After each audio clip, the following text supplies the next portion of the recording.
Ravi de vous retrouver, mesdames et messieurs, dans cette grande édition d'information du soir sur la Zone 7 TV. Bonsoir, nous démarrons cette édition avec le lancement des travaux pour la réfection de la boucle de Kerndiaïlo Kounoun Kerdaoudassar. Les travaux vont durer 3 mois. Ce projet entre dans le cadre d'un partenariat entre la commune de Bambilor et la Géroute. Écoutons à ce propos le directeur général de la Géroute, Babacar Senghor. Il est au micro de Youssouf Amani. Projet bi bañu amé yéene bi yàgg na man maa ngi doog am ñeenti at Dakar mais monsieur le maire depuis 2017 ni ma ko waxee depuis 2017 dañu nekk en contact permanent pour projet yi nga xam ne yëpp mi ngi ci concerne na sa commune. Ñu commencé woon il y a quelques années au niveau de Denis Biram jël axe Sébikotane Bambilor malgré que am na yenn tolof-tolof yi mais entreprise bi ñu ngi ci. Ndax yéene bi mooy comme niñ ko waxee man la ñu dénk Dakar te commune bi daanaka dafa bokk ci biir sama région et moom waxee na ko fu ne da maa ngi koy tooñ sànq rek ba may doog a yegg si ne ko sama directeur dane moom chaque fois suy dem assemblée day xalaat réponse bi muy apporter à Ngagne ndax fu mu yeggee assemblée effectivement mu poser ay problème mu commune mais c'est normal c'est son rôle aussi en tant que maire aussi loolu la ko nit ñi di xaaree yàlla def nag vraiment projet bi ren ñu am financement bi parce que c'est important nit ki mën na am yéene dara ak état ni muy fonctionner ndànk-ndànk la ñuy dox ñu góorgóorlu ci ba yàlla def financement bi am nañ ko ñu lancé woon appel d'offres recruter benn entreprise mooy Ecotra ñu ñëw ren tey ñoom ñooy war a def les travaux. Le PADS étale ses activités dans la commune de Bambilor. Le programme d'appui au développement de l'éducation au Sénégal intervient dans 2 domaines, volet social et le volet économie. Pour plus de détails, voici Omar Ba, animateur local du PADS.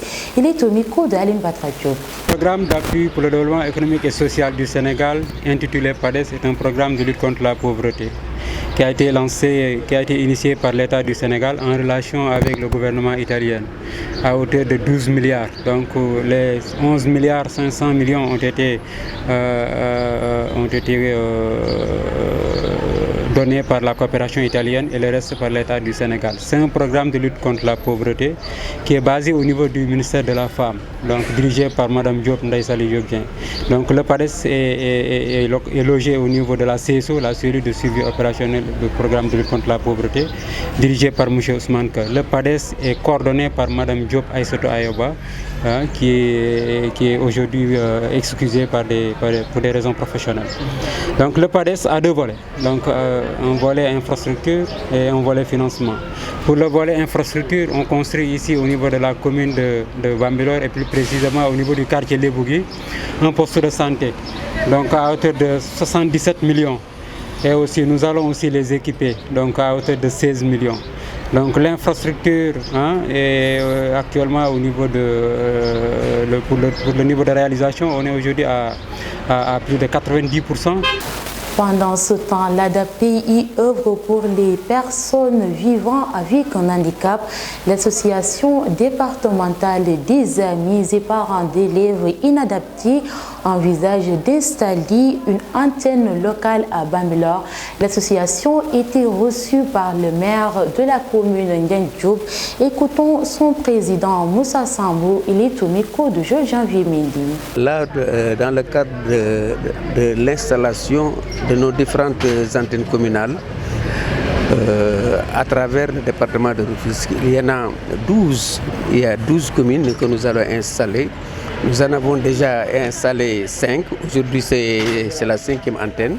C'est ce qui s'est produit aujourd'hui en présence du préfet de Bambilor, de l'arrondissement de Bambilor, et de monsieur le maire, de l'honorable député Ngagne Diop, qui nous a accueillis d'une manière vraiment extraordinaire. Nous avons vécu une matinée extraordinaire. Pourquoi cette association? Quel est justement l'objectif recherché?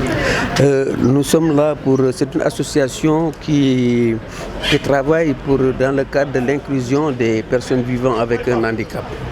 Vous savez que les personnes vivant avec un handicap, ce sont des personnes abandonnées à elles-mêmes.